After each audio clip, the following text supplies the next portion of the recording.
اس کائنات میں ہر شے اللہ کی نشانی ہے. جیسے آپ کو اپنے کسی دوست کی دی ہوئی کوئی شے دیکھتے ہی دوست یاد آ جاتا ہے، ایسے ہی آفاق و انفس میں اللہ کی نشانیاں ہیں. تمہارے اندر بھی اللہ کی نشانیاں ہیں. ذرا توجہ تو کرو، آفاق کو دیکھو، کھول آنکھ، فلک دیکھ، زمین دیکھ، فضا دیکھ. افلا ينظرون الى الابل كيف خلقت والى السماء كيف رفعت والى الجبال كيف نصبت والى الارض كيف سطحت فذكر انما انت مذکر. کیا یہ دیکھتے نہیں، غور نہیں کرتے اونٹ کو کیسے پیدا کیا گیا، کتنا اپنے ماحول کے ساتھ مناسبت رکھتا ہے. 7 دن نہ کچھ کھانے کو ملے نہ پینے کے ملے، اسے کوئی پرواہ نہیں. اس صحرا لقدر صحرا کا جہاز وہ دیکھتے نہیں آسمان کیسے بلند کر دیا گیا، دیکھتے نہیں پہاڑ کیسے گاڑ دیے گئے، دیکھتے نہیں زمین کیسے پھیلا دی گئی. اے نبی آپ یاد دہانی کرائیے، یہ نشانیوں کی طرف متوجہ کر دیجئے. آپ سوائے یاد دہانی کرانے والے کے اور کچھ نہیں ہے. آپ کے ہاتھ میں اختیار نہیں ہے کہ آپ اللہ کو منوا لیں. یہ تو تمہارے اندر سے فطرت سے ابھر کر گواہی آئے گی.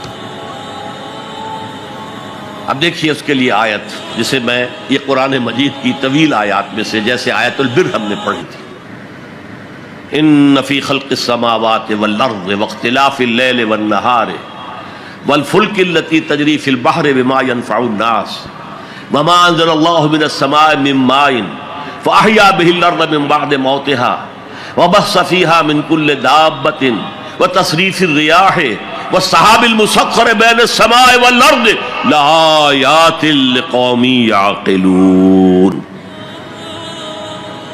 یقیناً آسمان اور زمین کی تخلیق میں، رات اور دن کے الٹ پھیر میں، اس کشتی یا جہاز میں کہ جو ایسا سامان لے کر چل رہی ہوتی ہے جو لوگوں کو نفع پہنچاتی ہے، اور وہ جو اللہ نے آسمان میں سے پانی اتارا اور اس سے زمین کو اس کی موت کے بعد زندہ کر دیا اور زمین میں پھیلا دیے ہر طرح کے جاندار، اور یہ ہواؤں کا چلنا اور یہ بادل جو مسخر ہے زمین و آسمان کے مابین، ان میں سے ہر ایک نشانی ہے، پہچانو.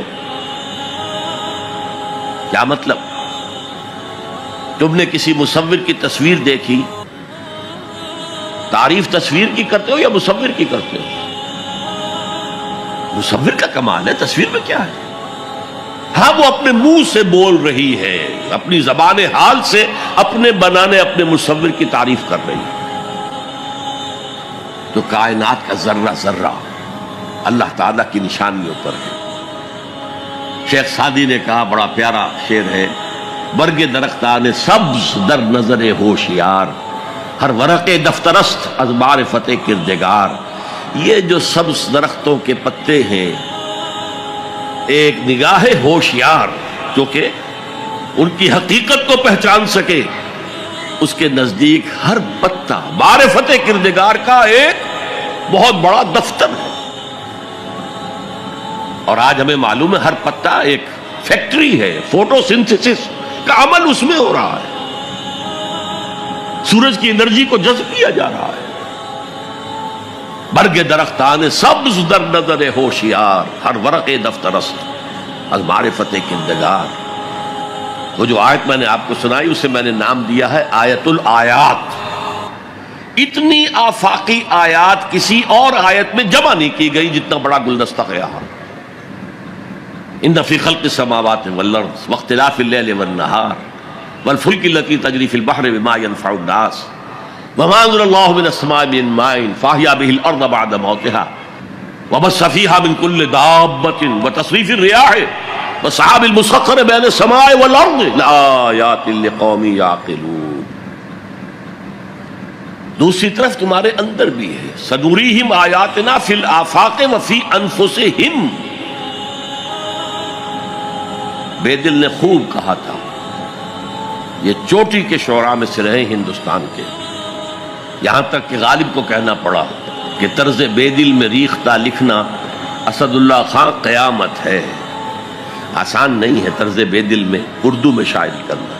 وہ فارسی کے شاعر تھے، ستمست گر حوست کشد کے بسیر سرگ و سمندرا تجھے غنچہ کم نہ دمیدئی در دل کشا بچمن درا.